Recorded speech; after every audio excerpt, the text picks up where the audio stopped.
अभी के टाइम में हमारे इंडिया में बहुत ही ज़्यादा ऐसे-ऐसे केसेस आ रहे हैं जिसमें अधिकतर जो पत्नियाँ हैं वो अपने पति को मौत के घाट उतार दे रही है, वो भी शादी के 1 हफ्ते के अंदर या फिर 20 दिन के अंदर, ऐसा ही हो रहा है।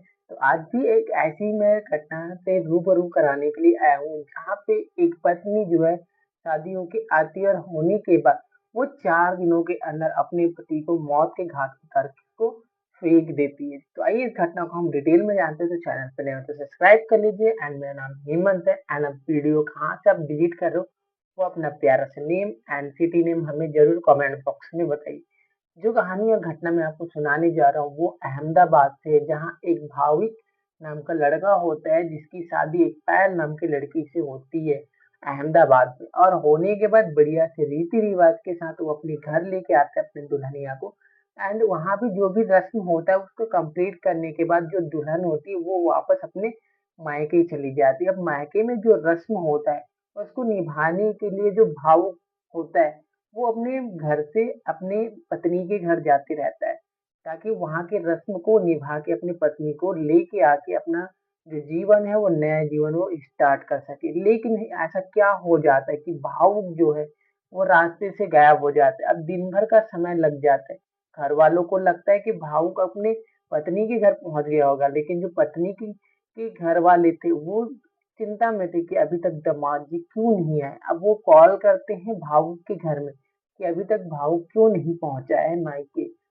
तो इस तरीके से फिर दोनों फैमिलियों में चिंता ज़ाहिर होता है और चिंता ज़ाहिर होने के बाद क्या है, नज़दीकी के पुलिस स्टेशन में शिकायत दर्ज कराया जाता है भावुक की गुमशुदगी की।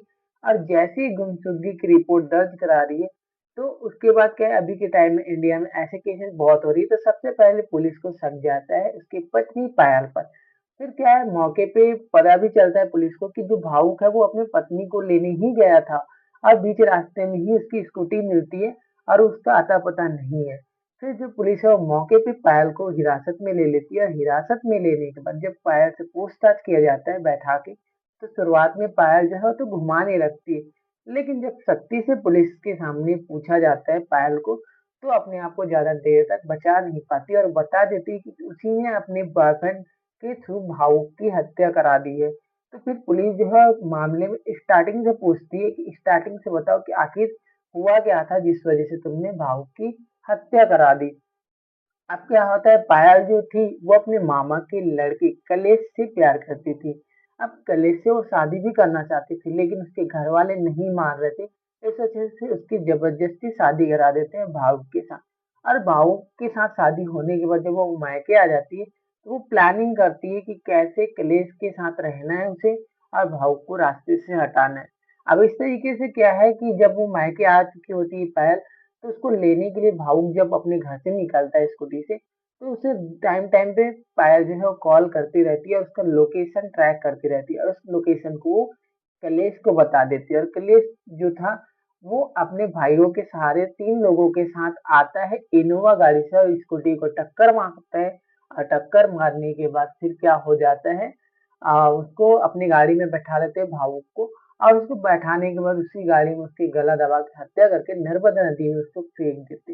ये सारा माजरा जब सामने आता है तो लोगों की रूह काँप जाती है कि अभी के टाइम में जो नाबालिग है, जो शादी करने के लायक है, वो शादी नहीं कर रही इसी कारण क्योंकि उनको एक अच्छा लाइफ पार्टनर मिलेगा कि नहीं बोल के वो शादी नहीं कर रहे हैं। और हमारे इंडिया में आए दिन ऐसे बहुत ज़्यादा केसेस हो रहे हैं। 1 दिन 2 दिन के अंदर में ऐसा केस आ ही जा रहा है कि एक पत्नी ने अपने पति को मौत के घाट उतार दिया। तो इस वजह से पूरे लोग सहमे हैं, डरे हुए हैं। बाकी ये कहानी और घटना को सुना रहा, आपको एजुकेट करना था, आप सभी लोगों को ठेस पहुँचाना नहीं था, ताकि आप सतर्क और अवेयर रह सकें ऐसी घटनाओं से। बाकी इस घटना से रिलेटेड आप क्या बोलना चाहोगे, वो अपना कमेंट बॉक्स में बता दीजिए। एंड जो पायल है उसका बॉयफ्रेंड और उसके 2 साथी वो अभी जेल के सलाखों के पीछे चले गए हैं। बाकी कोर्ट तय करेगा कि उनके साथ क्या होना है, क्या नहीं।